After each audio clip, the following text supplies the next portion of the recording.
कल UP board का परीक्षा परिणाम सामने आ गया।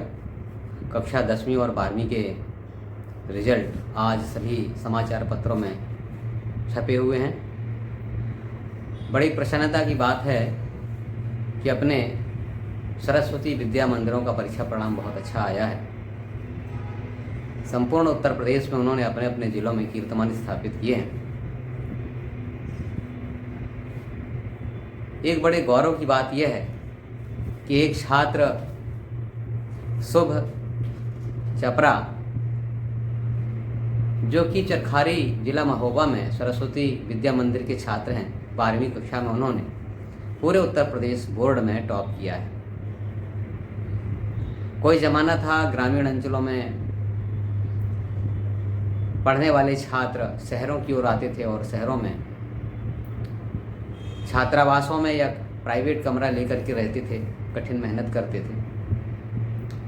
हमें ध्यान है कोई समय था तो पंडित दीनदयाल विद्यालय में बिहार के भी बच्चे आते थे। इधर पिछले वर्षों में बुंदेलखंड के छात्र जो है जुगल देवी सरस्वती विद्या मंदिर, जयनारायण विद्या मंदिर आदि विद्यालयों में हमने देखा है कि आते रहे। कोरोना काल के पहले तक आते रहे, लेकिन कोरोना काल के पश्चात ये संख्या एकदम घटी है।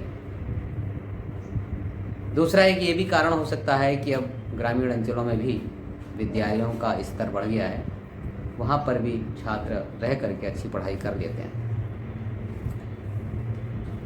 ये शुभ चपरा जो छात्र हैं कक्षा 12वीं के, इन्होंने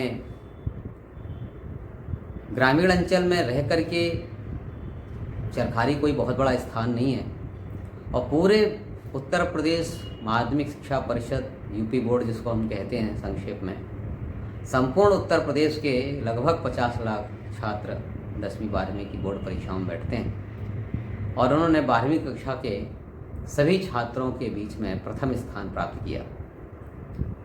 बड़े गौरव की बात है। इस बार के परीक्षा परिणाम से ये भी परिलक्षित होता है तो ग्रामीण अंचलों के बहुत सारे विद्यालयों से छात्र प्रांत में अपना स्थान उन्होंने बनाया है, मेरिट में स्थान बनाया है। भैया शुभ चपरा के बारे में 2-4 चीज़ें बड़ी महत्वपूर्ण हैं। उनको बहुत बहुत बधाई, उनके माता पिता को भी बधाई, साथ में जहाँ पढ़ते हैं उस विद्यालय के सभी अध्यापकों के साथ साथ माननीय प्रधानाचार्य जी को तहे दिल से हार्दिक शुभकामनाएं। और छात्र के भविष्य के लिए भी हम भगवान से प्रार्थना करते हैं कि वह अपने लक्ष्य पर आगे बढ़ते रहें, सफलता प्राप्त करें।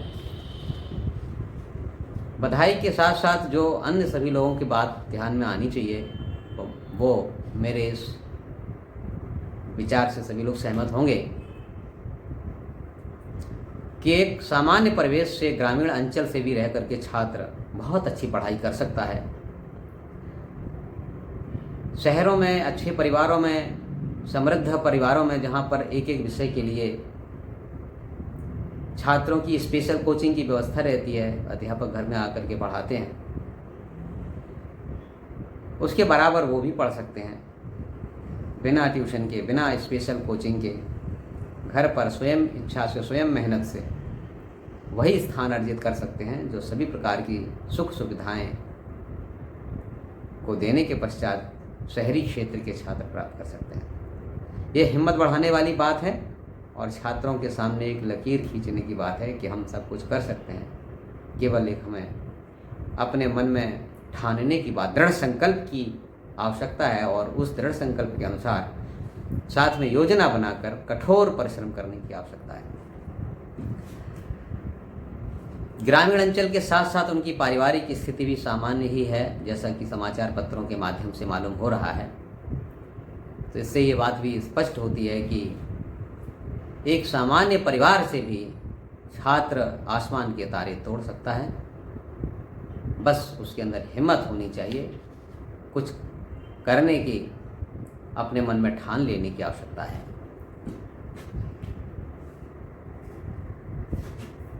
हम सभी जानते हैं कि हिंदी मीडियम के ये विद्यालय सभी प्रकार की अध्ययन अध्यापन की सुविधा दे सकते हैं। विद्या मंदिरों में हम सभी जानते हैं अंग्रेजी मीडियम के छात्रों विद्यालयों की तुलना में इनकी आर्थिक स्थिति विद्यालयों की बहुत अच्छी नहीं होती। यहाँ पर आने वाले छात्र के अभिभावक बहुत अधिक फीस नहीं जमा कर सकते, अध्यापकों को बहुत अधिक पैसे भी वेतन के रूप में नहीं मिलते हैं, लेकिन मन में जब ठान लिया कि कुछ करना है तो छात्रों के सहयोग से वो कर सकते हैं जो इंग्लिश मीडियम के बहुत ही समृद्ध विद्यालय जो कर सकते हैं वो भी कर सकते हैं। इससे एक ये भी हमें निष्कर्ष निकलता है। और एक सबसे जो महत्वपूर्ण बात है, खास बात है, वो ये है कि माता पिता छात्र को पढ़ाई के लिए अनवरत कहते रहते हैं हमेशा, और उसको समाज से काट देते हैं, रिश्ते नातेदारियों से भी काट देते हैं, यहाँ तक कि घर में आए अतिथियों से परिचय तक बच्चों का नहीं कराते हैं, और बच्चे के दिमाग में पढ़ो पढ़ो पढ़ो, केवल पढ़ो, उसको किताबी कीड़ा बना देते हैं। इसके विपरीत ये छात्र सुबह चापरा ने संघ की शाखा में भी जा करके, वो शाखा का शाखा कार्यवाह है, इसका मतलब हुआ कि 1 घंटे की प्रतिदिन की शाखा में भी वो जाते रहे हैं, और शाखा कार्यवाह है तो निश्चित रूप से शाखा के उपरांत भी बैठकों आदि में और संपर्क करने के लिए अन्य छात्रों के यहाँ भी ये जाते रहे होंगे। इस प्रकार से इन्होंने ये स्पष्ट प्रदर्शित किया है कि केवल किताबी कीड़ा बनने से कोई आवश्यकता नहीं है। मेहनत करिए, जब मन लगे तब मन लगा करके पढ़िए, लेकिन साथ में ही समाज को बाय बाय नहीं करना चाहिए। समाज के साथ रहकर, समाज में रहते हुए, सामाजिक संबंध बनाते हुए, स्नेह प्रेम और संगठन का कार्य करते हुए भी हम अपना मुकाम प्राप्त कर सकते हैं। मुझे याद नहीं आता है कि इस प्रकार का कभी समाचार पत्रों में छपा हो। संघ की टोपी और संघ का यूनिफॉर्म भी बालक पहने हैं, इससे स्पष्ट होता है कि संघ के प्रति उसकी कितनी निष्ठा है, वो कितना संघ का कार्य करता होगा। निस्संदेह इसमें कोई दो राहें नहीं है कि वो एक बहुत अच्छा शाखा कार्यवाह भी होगा। और समाचार पत्रों में इस प्रकार का समाचार तो मैंने अपने जीवन में कभी नहीं देखा कि संघ के वेश में, संघ के साथ गौरव प्रदर्शित करते हुए कोई छात्र माता पिता के साथ संघ को अपनी सफलता के लिए धन्यवाद देता हो, उसका एहसान मानता हो। और इससे एक बहुत बड़ी बात ये सिद्ध होती है कि हम संघ की शाखा में जा कर के संघ का कार्य करते हुए भी अपनी पढ़ाई बहुत अच्छे ढंग से कर सकते हैं।